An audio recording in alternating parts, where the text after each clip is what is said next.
Okay. सो आज audit logics में हम लेक्चर नंबर 5 पे हैं। ऑडिट प्रोसीजर को समझते हैं ज़रा। जैसा कि पिछले लेक्चर में हमने ऑडिट एविडेंस पे बात की थी, राइट?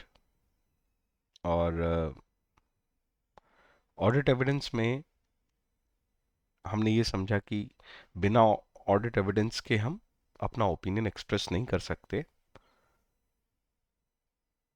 वहीं से हम आगे कंटिन्यू करते हैं। ऑडिट एविडेंस लाएंगे कैसे? This is our question. How to obtain the audit evidence? Obviously, by performing audit procedures. Audit procedure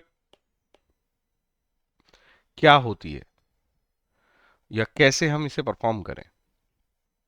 दो स्टेप्स फॉलो करनी होंगी। एक है रिस्क असेसमेंट और दूसरी है, अगर असेसमेंट के बाद ऐसा लगता है कि हमें आगे जाना है, तो फर्दर ऑडिट प्रोसीजर। तो हम इसको शॉर्टकट में रैप और फैप ऐसा बुला सकते हैं। सो जरा चेन बनाओ दिमाग में।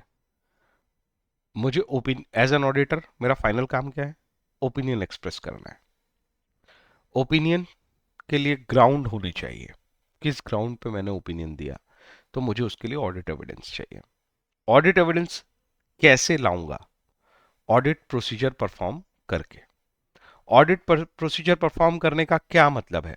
आप दो स्टेप्स में काम करोगे। पहले आप रिस्क को असेस करोगे, और अगर आपको लगता है रिस्क असेसमेंट प्रोसीजर के बाद कि हाँ, यहाँ पे रिस्क है, यहाँ पे गलतियां हो सकती हैं, जिसको हम बोलते हैं यहाँ पे मिस स्टेटमेंट का पोटेंशियल है, तो फिर हम उस पोटेंशियल पे फर्दर डिग इन करेंगे, जिसको हम फर्दर ऑडिट प्रोसीजर बोलते हैं। इस तरीके से हमारा फ्लो होगा ऑडिट एविडेंस ढूंढने का। सर, रिस्क असेस का क्या मतलब है? रिस्क असेस का मतलब है आप एक अंदाजा लगाओगे ना कि यार कितनी रिस्क का क्या। अगर मैं स्पेसिफिक रिस्क वर्ड बोलूं, वैसे तो मैं इस पे एक अलग से लेक्चर लूंगा ऑडिट रिस्क क्या होती है, बट रिस्क वर्ड का मतलब यह है कि यार जो भी मैनेजमेंट की तरफ से हमें बुक्स ऑफ अकाउंट मिले हैं, फाइनेंशियल स्टेटमेंट मिले हैं, उन फाइनेंशियल स्टेटमेंट में उन्होंने जो जो डिक्लेयर किया है, क्या वो डिक्लेरेशन सही है? सही का मतलब यहां पे हमारा नॉट ओनली एक्यूरेसी, बल्कि वहां पे लीगल तरीकों से वो सही है या नहीं, पॉलिसी के हिसाब से वो सही है या नहीं, वो सारी चीजों को हम कंसिडर करते हैं। अगर वो सही नहीं होगा जो उन्होंने डिक्लेयर किया, तो हम कहेंगे कि वो मिस स्टेटेड है। तो वो जो मिस स्टेटमेंट की कोई भी डिक्लेरेशन है, वो मिस स्टेटेड तो नहीं है। ये हमारी कहीं हम वो मिस स्टेटेड हो, है ना, जो भी उन्होंने डिक्लेयर किया, और एज एन ऑडिटर हम ये कह दें कि ये एश्योरेंस दे दें अकाउंट्स के यूजर्स को, फाइनेंशियल स्टेटमेंट के यूजर को, कि ये फाइनेंशियल स्टेटमेंट आर ओके, तो हमारा जो एक्सप्रेशन है, हमारा जो ओपिनियन है, वो गलत साबित हो जाएगा। और इसी रिस्क को हमें असेस करना है। आई होप थोड़ा सा पिक्चर क्लियर हुआ। वो धीरे धीरे जैसे जैसे ऑडिट पढ़ोगे और क्लियर होगा। So risk assessment procedure. अब हम हम ये बात कर रहे हैं कि ठीक है सर, आपने कहा कि ये रिस्क है कि जो भी डिक्लेरेशन है फाइनेंशियल स्टेटमेंट में मैनेजमेंट के द्वारा, वो डिक्लेरेशन फेक हो सकते हैं, वो मिस स्टेटेड हो सकते हैं। अब हमें तो असेस करना है कि वो, पहली बात तो उन डिक्लेरेशंस पे मिस स्टेटमेंट के क्या चांसेस है, हाँ, कितनी संभावना है, कितनी पॉसिबिलिटी है। तो पहले तो अपने दिमाग में ये देखो, हमें असर्शन लेवल, ये जिसको हम बोल रहे हैं कि जैसे सपोज उन्होंने डिक्लेयर किया हमारे इतने डेटर्स हैं, हमारी इतनी इन्वेंट्री है, बैलेंस शीट देख के हमें डिक्लेरेशन समझ में आ रहे हैं, उनको कहा जाता है असर्शन लेवल। तो इंडिविजुअल ट्रांजैक्शन, बैलेंस या डिस्क्लोजर, कोई इंडिविजुअल ट्रांजैक्शन, बैलेंस या डिस्क्लोजर असर्शन कहलाता है, और असर्शन लेवल पे हमें चेक करनी पड़ती है रोमम। रोमम मतलब risk of material miss statement. तो सिर्फ मिस स्टेटमेंट नहीं ढूंढ रहे हैं, मटेरियल मिस स्टेटमेंट ढूंढ रहे हैं।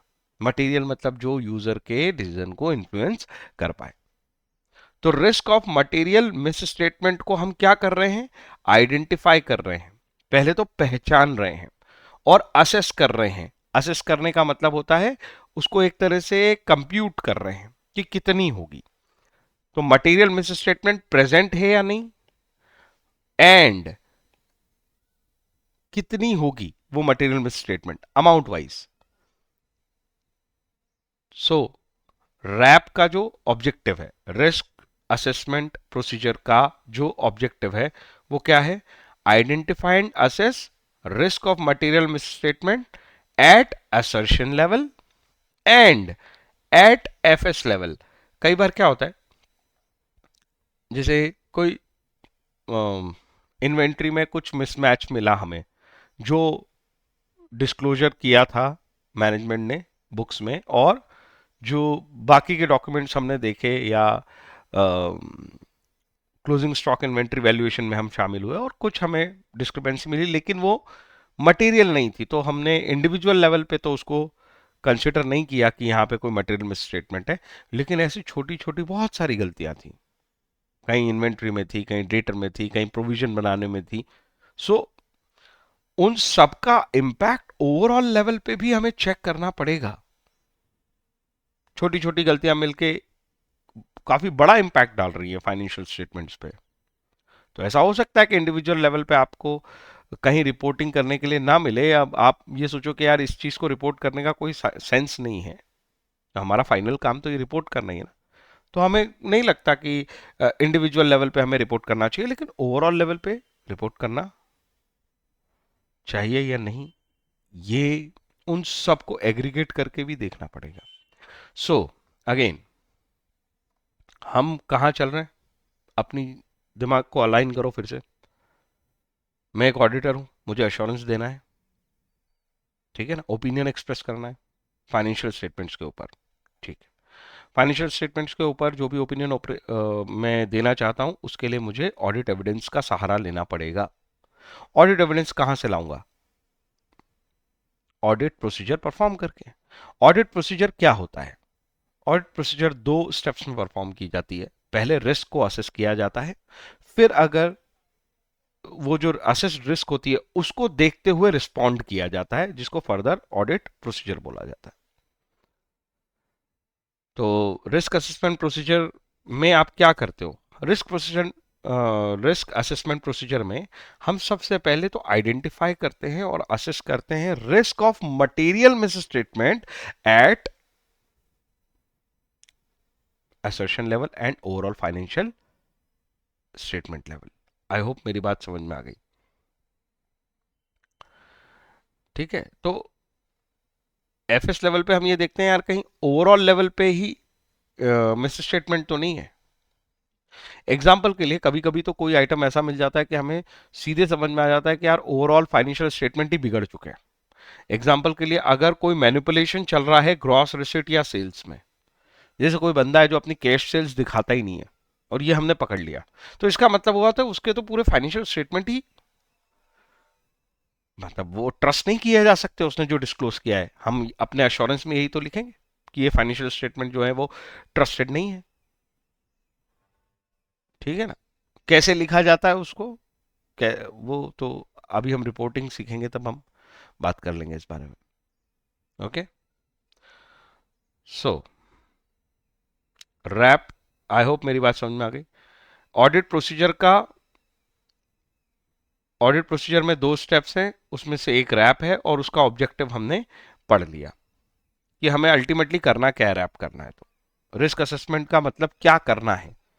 अब सवाल ये है कि यार यहां तक भी कैसे पहुंचू सर भाई, ये रिस्क ऑफ मटेरियल मिसस्टेटमेंट मुझे कैसे पता चलेगी। आपको क्या चेक करना पड़ेगा, आपको अकाउंटिंग सिस्टम की समझ लेनी पड़ेगी और आपको उसके इंटरनल कंट्रोल चेक करने पड़ेंगे। एक तो उसका अकाउंटिंग सिस्टम समझना पड़ेगा। अकाउंटिंग सिस्टम समझते हो ना, बचपन से तो पढ़ा, 11 से। भैया जो ट्रांजैक्शन हुआ वो रिकॉर्ड होता है, वो रिकॉर्ड कहाँ हो रहा है? फिजिकल बुक्स मेंटेन्ड है, ऑटोमेटेड बुक्स मेंटेन्ड है, टैली पे हो रहा है, अपना कोई पर्सनल सॉफ्टवेयर है या एसएपी इंप्लीमेंटेड है उनकी कंपनी में, वो अकाउंटिंग सिस्टम क्या है ना, वो रिकॉर्ड होता है, रिकॉर्ड होके फिर वो कैसे समराइज होता है, कैसे बैलेंस शीट बनती है, कौन कौन अथॉरिटी है, ठीक है, और फिर उनका एक इंटरनल कंट्रोल सिस्टम होगा कि भाई रिकॉर्डिंग करने वाला कौन है, और एक बंदा अगर रिकॉर्डिंग कर रहा है तो कोई दूसरा बंदा है क्या जो उसकी टेस्टिंग करता है कहीं, तो रिलेटेड इंटरनल कंट्रोल। इनके बारे में तुम्हें क्या करना पड़ेगा? अब देखो, वर्ब बदल गई, एक्शन बदल गया, इवेल्युएट करना पड़ेगा। यहां आइडेंटिफाई एंड असेस नहीं है, यहां इवेल्युएट है, आपको इवेल्युएट करना पड़ेगा। और इवेल्युएशन ये बताता है कि यार ये ठीक से काम कर रहा है कि नहीं, कोई चीज पे आप एग्जामिनेशन कर रहे हो, यहां पे आप पहचान रहे थे और कैलकुलेट कर रहे थे, यहां पे आप कर रहे हो एग्जामिनेशन कि कोई चीज ठीक से काम कर रही है कि नहीं। तो अकाउंटिंग सिस्टम और उससे अच्छा, ये रिलेटेड वर्ड बहुत इंपॉर्टेंट है। इंटरनल कंट्रोल जो होते हैं सभी कंपनियों के लिए एक जैसे नहीं होते। एक कंपनी है जो फार्मास्यूटिकल इंडस्ट्री है, उसका इंटरनल कंट्रोल सिस्टम अलग हो सकता है। एक कंपनी है जो चार्टर्ड अकाउंटेंट फर्म है और वो अकाउंटिंग सर्विस देती है, उसका इंटरनल कंट्रोल सिस्टम अलग होगा। तो ये जो होना, ये जो इंटरनल कंट्रोल सिस्टम है, ये रिलेटेड होता है किससे? अकाउंटिंग सिस्टम से ही रिलेटेड होता है। जैसा जिसका अकाउंटिंग सिस्टम वैसा उसका इंटरनल कंट्रोल, है ना। छोटी ऑर्गेनाइजेशन का अकाउंटिंग सिस्टम और इंटरनल कंट्रोल अलग है, एक बड़ी ऑर्गेनाइजेशन का अलग है। छोटी बड़ी से मतलब मेरा ये भी हो सकता है कि कोई एक ऑर्गेनाइजेशन है जो केवल एक ही ऑफिस है उसका वहीं काम करती है, और एक ऑर्गेनाइजेशन है जिसके मल्टीपल ब्रांचेस हैं। किसी की मल्टीपल ब्रांचेस यू कैन से अलग अलग कंट्रीज में है, तो उनके इंटरनल कंट्रोल अलग अलग होंगे, ठीक है। तो उनके अकाउंटिंग सिस्टम के साथ इंटरलिंक्ड होते हैं उनके इंटरनल कंट्रोल। एक बार फिर से समेट दूं, हम क्या कर रहे हैं? हम रिस्क असेसमेंट प्रोसीजर पढ़ रहे हैं। क्यों पढ़ रहे हो? दो स्टेप्स में ऑडिट जो है ऑडिट की प्रोसीजर हम परफॉर्म करते हैं, जिसमें हम एविडेंस ढूंढते हैं। वो एक है रिस्क को असेस करना, और दूसरा उस रिस्क को रिस्पॉन्ड करना।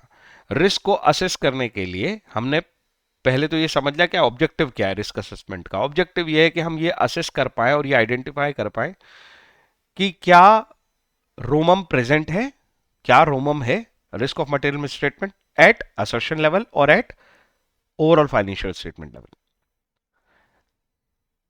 ये पता करने के लिए करना क्या पड़ेगा? तो ये पता करने के लिए आपको इवेल्युएट करना पड़ेगा, आपको चेकिंग करनी पड़ेगी। इसीलिए आपको ये लगता है कि ऑडिट चेकिंग है, ऑब्जेक्टिव नहीं है चेकिंग। चेकिंग तो वो मीन्स है जिससे ऑब्जेक्टिव अचीव होता है। तो चेकिंग यहीं की वजह से लगता है, यही जो पॉइंट हम पढ़ रहे हैं इसी वजह से ऐसा लगता है कि ऑडिट का मतलब चेकिंग है, क्योंकि आप इवेल्युएशन कर रहे होते हो अकाउंटिंग सिस्टम का और उससे रिलेटेड इंटरनल कंट्रोल्स का, है ना। वो वाउचिंग वगैरह वो सब जो भी करा तुमने, वो क्या था? इवेल्युएशन ही तो था। उनके अकाउंटिंग सिस्टम क्या है और उनका इंटरनल कंट्रोल सिस्टम क्या है। इस वाउचर पे साइन नहीं है, इस पे ये नहीं है, ये डॉक्यूमेंट अवेलेबल नहीं है, जिसको ऑथराइज करना था उसने ऑथराइज नहीं किया। ये सब इवेल्युएशन था अकाउंटिंग सिस्टम और रिलेटेड इंटरनल कंट्रोल का। सवाल ये है कि इवेल्युएशन करना कैसे, मतलब इस पे भी और अंदर चलते हैं थोड़ा सा। बस ये लास्ट स्टेप, फिर तो हम ऐसे में पढ़ेंगे। तो ऑब्जेक्टिव पढ़ा हमने, identify and assess ROMM at assertion level and overall financial statement level. ऐसे धीरे धीरे आदत बना लो उन वोकेबलरी, फिर वही स्टेटमेंट निकलेंगे तुमसे।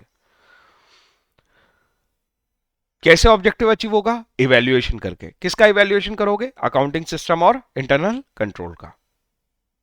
जब आप थोड़ा सा फील कर लो इसको, अगर मैं अकाउंटिंग सिस्टम और उससे रिलेटेड इंटरनल कंट्रोल सिस्टम को इवेल्युएट करने गया हूं, तो मेरे पास अंडरस्टैंडिंग होनी चाहिए एंटिटी और उसके इन्वायरमेंट की। अगर मेरे पास उस चीज की अंडरस्टैंडिंग नहीं है तो मैं ये समझ ही नहीं पाऊंगा कि उसने जो अकाउंटिंग सिस्टम अप्लाई किया है वो सही है या नहीं। ये बात तो हमने पहले भी पढ़ी है, हाँ, जहां पे मैंने ये समझाया था कि देखो, एएफआरएफ जब मैं पढ़ा रहा था तब मैंने ये कहा था एप्लीकेबल रिपोर्टिंग फ्रेमवर्क जो है इंश्योरेंस बिजनेस का अलग होगा, बैंकिंग का अलग होगा, मैन्युफैक्चरिंग, ट्रेडिंग, सर्विस ऑर्गेनाइजेशन, सबके अलग अलग हो सकते हैं। गवर्नमेंट ऑर्गेनाइजेशन अलग तरीके से एप्लीकेबल एफआरएफ लगा रही होगी अपने ऊपर। तो मुझे तो पहले एंटिटी समझनी पड़ेगी, एंटिटी का इन्वायरमेंट समझना पड़ेगा, तब जाके मैं ये समझूंगा कि उसे किस अकाउंटिंग सिस्टम को फॉलो करना चाहिए, उसका अकाउंटिंग सिस्टम प्रॉपर है या नहीं, उस एंटिटी के जो भी नीड एंड वांट है रिलेटेड टू फाइनेंशियल रिपोर्टिंग, उस अनुसार उसका जो अकाउंटिंग सिस्टम है वो सफिशिएंट है या नहीं है, उस अकाउंटिंग सिस्टम से रिलेटेड इंटरनल कंट्रोल सफिशिएंट है या नहीं है। और जब मैं इस अकाउंटिंग सिस्टम और इवेल्युएशन ऑफ इंटरनल कंट्रोल, मतलब रिलेटेड कंट्रोल का इवेल्युएशन कर रहा हूँ, तब मैं ये पहचान पाऊंगा कि क्या कोई रोमम है।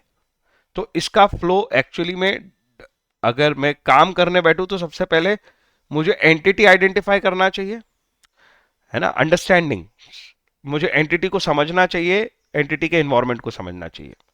एंटिटी और उसके इन्वायरमेंट को समझने के बाद मुझे इवेल्युएशन करना चाहिए किसका, अकाउंटिंग सिस्टम और उससे रिलेटेड इंटरनल कंट्रोल का इवेल्युएशन करना चाहिए। उस इवेल्युएशन में मुझे रोमम पता चलेगी, risk of material misstatement at financial level and assertion level पता चलेगी, मतलब मैं उसे आइडेंटिफाई कर पाऊंगा और फिर मैं उसे असेस कर पाऊंगा। सब जगह वर्ब अलग अलग है। Understanding the entity and its environment, evaluating accounting system and its internal and related internal controls, और third identify and assess ROMM at assertion level and at overall financial statement level. So ये है तुम्हारा RAP। आई hope मेरी बात समझ में आ गई। RAP हमने पूरा पढ़ लिया। अब जरा FAP के बारे में बात कर लेते हैं। FAP बहुत ही छोटा सा कंसेप्ट है, फर्दर ऑडिट प्रोसीजर। देखो, इसकी उत्पत्ति वहां से होती है जब हम रोमम आइडेंटिफाई कर लेते हैं। रिस्क ऑफ मटेरियल मिसस्टेटमेंट, उधर टारगेट अचीव हो गया है, रिस्क ऑफ मटेरियल मिसस्टेटमेंट मिल गई है हमें, असर्शन लेवल पे मिल गई है या financial overall financial statement level पे मिल गई है, ओवरऑल FS लेवल पे मिल गई है। जब वो मिल गई है वहां कोई रोमम, risk of material miss statement वहां मिल गई है, तो हमें फर्दर आगे जाना होगा एविडेंस कलेक्ट करने के लिए। अल्टीमेट गोल क्या था, एविडेंस लाना है ना। तो रोमम मिल जाने पे FAP लगता है। ठीक है, रोमम मिल गई है तो FAP लगाओ। FAP में हम ढूंढ के लाएंगे क्या, एविडेंस। एविडेंस ढूंढने के लिए दो तरीके, एक टेस्ट ऑफ कंट्रोल्स और लगाओ उस पर थोड़ा, कंट्रोल को टेस्ट करो। और कंट्रोल को टेस्ट करने का क्या मतलब होता है कि सर इंटरनल कंट्रोल को टेस्ट कर रहे हैं, इसका मतलब ये है कि हमने कंट्रोल पे ये चेक कर लिया कि यार पर्टिकुलर चीज ठीक से काम कर रही है या नहीं। इसको फॉर्मली लिखने का तरीका ये होता है कि जो एक्सपेक्टेड था जिस भी इंटरनल कंट्रोल से वो वैसा परफॉर्म कर रहा है, उसकी ऑपरेशनल एफिशिएंसी हम क्या हम यहां वेरीफाई करते हैं। वेरीफाई करते हैं मतलब हमें पता है उसे कैसा काम करना चाहिए, उसका स्टैंडर्ड है कि पर्टिकुलर इंटरनल कंट्रोल को कैसे काम करना चाहिए, तो हम उसे वेरीफाई करते हैं। क्या वेरीफाई करते हैं, उसकी ऑपरेशनल एफिशिएंसी वेरीफाई करते हैं। मैं नोट्स बनाते समय जानबूझ के छोटे वर्ड्स में लिखता हूं ताकि मैं बार बार उसको जब प्रॉपरली बोलूं तो मुझे वो वर्ड दिमाग में कहीं ना कहीं क्लिक करे कि हाँ मुझे यहाँ पे ऑपरेशनल एफिशिएंसी लिखना है। जैसे मैंने यहाँ पे रोमम लिखा है, मैं बार बार उस, मुझे पता है जब भी मुझे एलोबरेट करना होगा मुझे दिमाग चलाना होगा और फिर वो वर्ड्स मेरे दिमाग के साथ यू कैन से सिंक हो जाएंगे। रिस्क ऑफ मटेरियल मिसस्टेटमेंट है ना, RAP बोल रहा हूं बार बार मैं।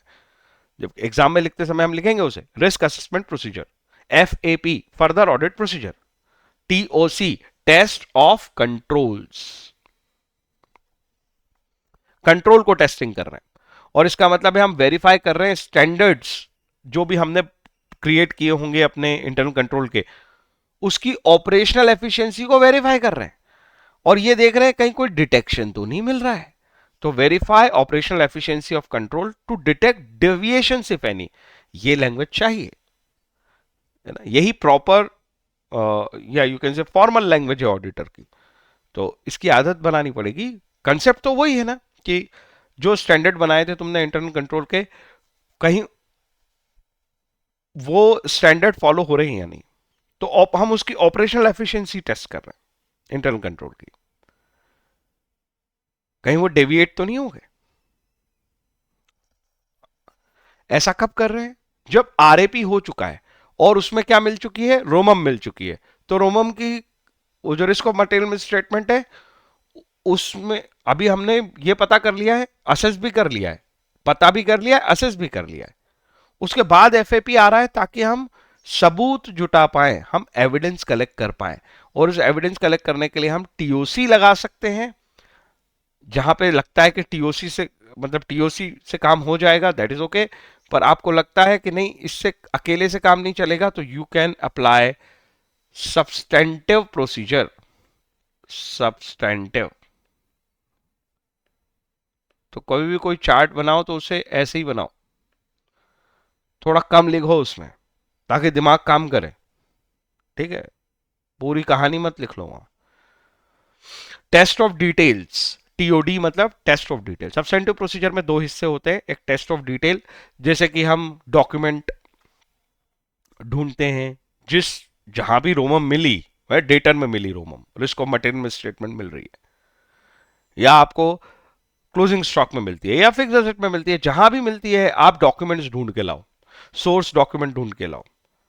अगर कोई मशीन से रिलेटेड बात है तो मशीनरी कब खरीदी गई थी, किसने खरीदी थी, किसने अथॉरिटी दी थी, वो मशीन खरीदने की के लिए कोई मीटिंग हुई थी क्या, या कौन सी मीटिंग में ये ऑथराइजेशन दी गई थी कि हाँ ये मशीन खरीदनी है, कितना फंड एलोकेट किया गया था।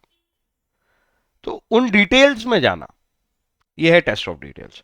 और एसएपी, एसएपी यहां पे एसएपी का मतलब है सब्सटेंटिव एनालिटिकल प्रोसीजर। ये जो ए है ना, ये एनालिटिकल है। एनालिटिक्स भी लगाओ, मतलब लॉजिक भी लगाओ, जैसे जिसे आप रेशोस, कंपैरिजन और ट्रेंड्स का इस्तेमाल कर सकते हो किसी चीज को समझने के लिए कि यहां पे मैनिपुलेशन किस हद तक हुआ है या क्या हुआ है। हो गया है ये तो हम ऑलरेडी पिछली प्रोसेस में आइडेंटिफाई और असेस करके आ गए हैं, हम तो यहां ढूंढ रहे हैं कि एविडेंस चाहिए, जो मुझे पता चल गया है उसका एविडेंस चाहिए। तो पहले हम रोमम असेस और आइडेंटिफाई कर लेते हैं और फिर उसका एविडेंस ढूंढते हैं। ये ही दो स्टेप्स हैं जिसको हम ऑडिट प्रोसीजर बोलते हैं। ऑडिट प्रोसीजर की हेल्प से हम ऑडिट एविडेंस कलेक्ट करते हैं और ऑडिट एविडेंस के बेस पे हम अपना ओपिनियन बनाते हैं और फिर हम अपनी अश्योरेंस रिपोर्ट देते हैं। सो दिस इज हाउ एक ऑडिटर बेसिकली काम कर रहा होगा, है ना। और बहुत सारे बेसिक्स हम इसीलिए पढ़ रहे हैं ताकि जितना हम ऑडिटर के बारे में बेसिक्स समझ जाएंगे, फिर कोई पर्टिकुलर स्टैंडर्ड्स पढ़ोगे तो बहुत आसान सा लगेगा तुम्हें। ठीक है, और फोकस यही होगा कि उस पर्टिकुलर स्टैंडर्ड को समझो, क्योंकि बाकी बेसिक्स तुम्हें आते हैं। Right, that's it. अगले किसी टॉपिक के साथ मिलते हैं नेक्स्ट लेक्चर में।